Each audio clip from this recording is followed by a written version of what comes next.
Zaminghaos, a third year student. So today we will be present our story, which entitled "The World as an Apple." So my role here is Gloria. So, good day, ma'am. I'm Leonardo Jurin, physical students. So, my role is Toryu. My name is Benji Gadingan. Bis Karimuan. My role is Pablo. Mario, is that you, Mario? Yes. I'm glad you're home early.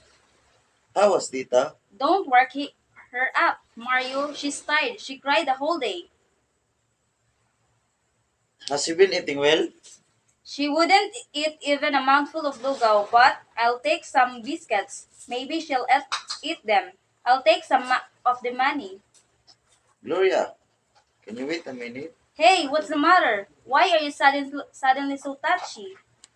Oh, then be I'm talking to you about the child and your brother by ransacking my pocket. I wish you should think more of our daughter. My God, wasn't I thinking of her? Why do you think I need some money? To buy some pretty dress or see a movie? Turn down your voice. You'll wake the child up. All I want is a little money to buy her something to eat. He hasn't eaten anything all day. That's what I was bothering you. I'm sorry, Gloria. It's all right, Mario. Now, may I have some of the money? Money? I don't have any. Not now. Today is payday, Mario. Yes, but But what? Where's your pay for the week? I don't have it. What? I waited for you the whole day and you tell me That I have nothing. Nothing. What do you want me to do? Still? I'm not asking to do a thing like that. All I want to know is what did your money? Nothing. It's a little bit. Nothing? What happened? Oh, I had a few drinks with my friends before I knew it. I had spent every centavo of it. Mario, do you think you can fool of me? Haven't I seen drunk before? Rolling like a wooden snake and reeking the alcohol like a hospital? Do you smell or look drunk? Alright, so I didn't go drinking. But your pay, what happened to it? It's better if you don't know, Gloria. Look, Mario, I'm your wife. I have the right to half of the everything you get. If you can't have my share, I have the right to know at least where it went. Alright, I spent it all on another woman. Another woman? I don't believe it. I know you wouldn't do such thing. I didn't know you had so much faith in me. No, Mario. What I mean is, you wouldn't spend your money when you know your daughter may need some of it. You love her too much to do that. What's What What's wrong, Mario? Nothing, Gloria, nothing. I know something is wrong, Mario. I can feel it. Tell me what is it? Gloria, I've lost my job. Oh no. Oh no. It's true, Gloria. What about your pay for the whole week? I lost my job a week ago. And you never even told me? I thought I could get another without making you worry. Do you think you can get another in 5 months? It took you that long to get the last one. It won't take me as long to get another. But how did you lose it, Mario? Have you seen Full Fingers brought a trouble again? Now, now, Gloria, don't try to accuse me, as they did. What did they accuse you of? Just what you meant to say, pilfering? They call it. What else did you call it? What, according to them, did you steal? It was nothing much. Really nothing at all. What was it? It was an apple. An apple, you mean? An apple. Don't you know what is an apple is? You mean you took one apple? Yes, and they kicked me out for it. For taking one single apple, not a dozen, not a crate. That's what you get. Could I give guess they would do that for an apple? When there were a million of them, we were hauling them to the warehouse. I saw one roll of the broken crate. It was big. Suddenly, I found myself putting in the lunch bag. That's the trouble with you. When you think of your own stomach, you think of nothing else. I was thinking of myself. Whom were you thinking of me? Did I ask for apples? Yes, she did. Do you remember that day I took her out for a walk? On our way home, we passed grocery for salt. Delicious apple is a 70 centavos each. She wanted me to buy one for her, but I didn't have 70 centavos. What I did was buy her one of those small green apples they sell in the sidewalk, but she just threw it away, saying it was not a real apple. Then she cried. So, when I saw this apple roll out of the broken crate, I thought the tita would love to have it. You should have tried to bring home pandesal or rice or milk. And those delicious apples were not rich. We can live without apples. Why? Did God create apples, trees, bear fruits for rich alone? Didn't He create whole world for everyone? That's why I tried to bring the apple home for Tita. When we brought her into this world, we sort of promised her everything she had right to have in life.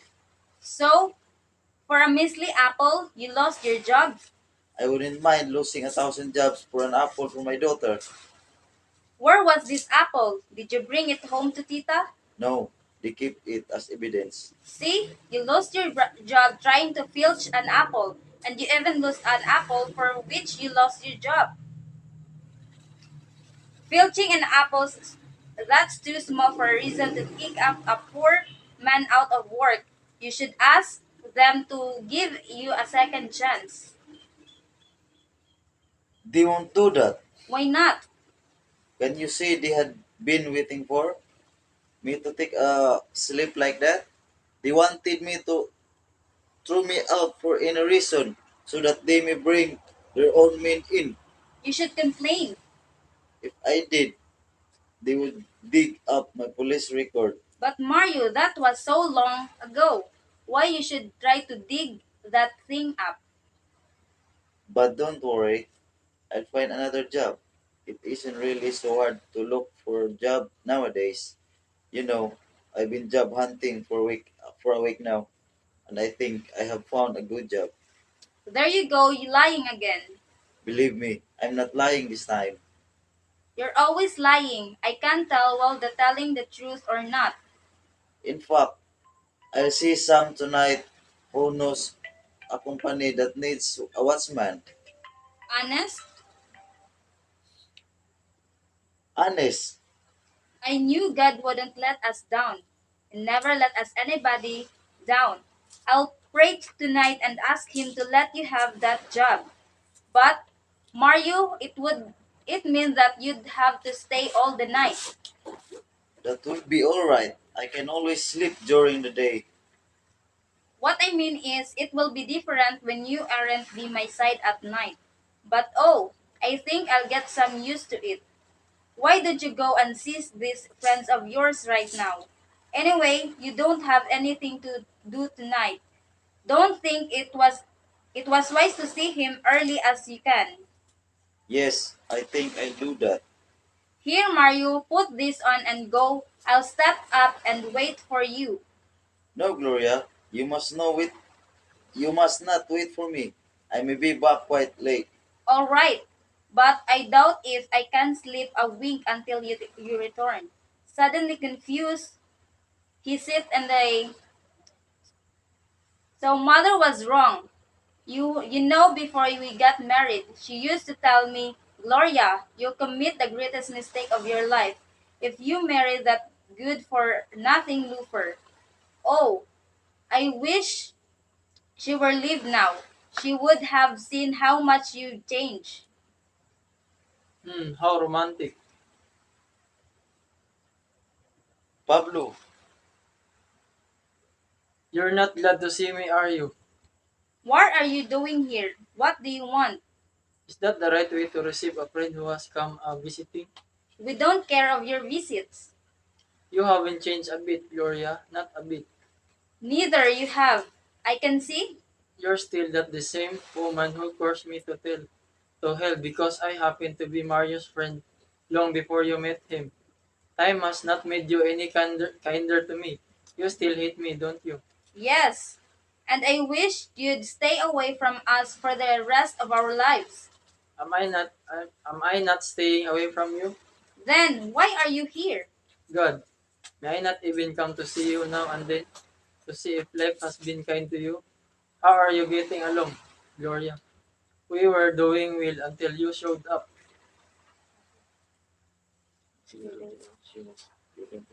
She was only that high when I saw her last.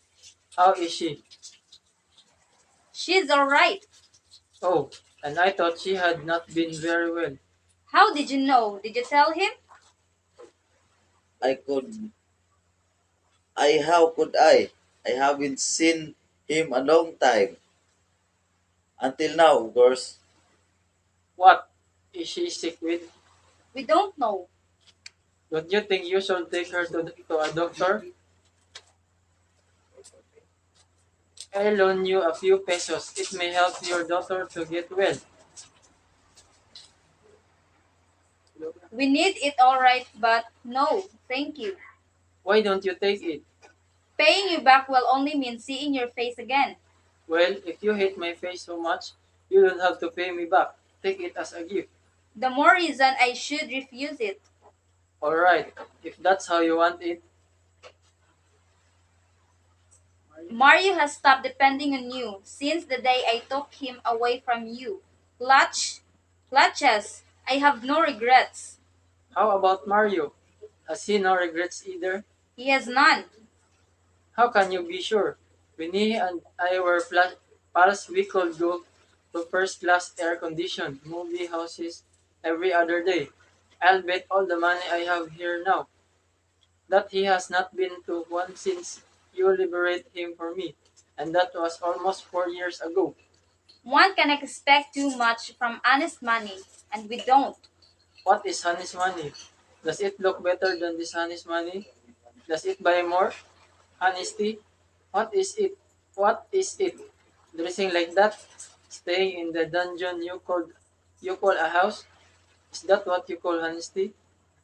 Pablo, See what happened to your daughter. That is what honesty has done to her. And how can honesty help her now?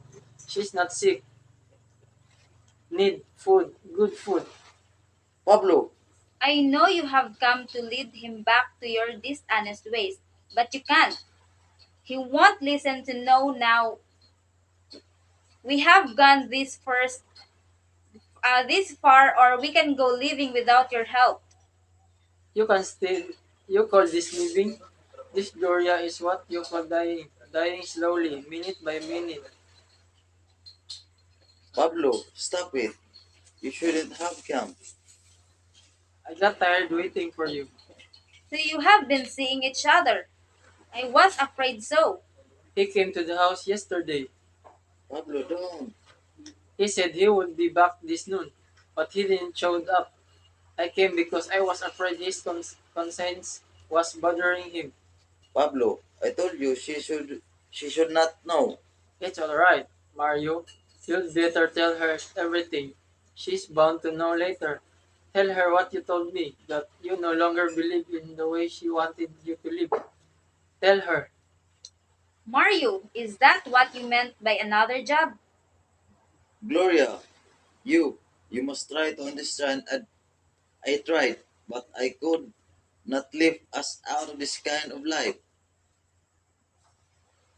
You're to blame for this, you son of evil.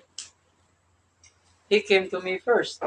When you know he'll cling to anything and do anything, even return the life he hates. Get out. I leave just as soon as Mario is ready to go. He's not going with you. Is that so? Why didn't you ask him? You're not going with him, are you, Mario? Tell him to leave us and never come back. Tell him to go. Please, Mario. I know he was talk to you and try to poison your mind again. But don't go with him. Gloria, I Don't worry about him.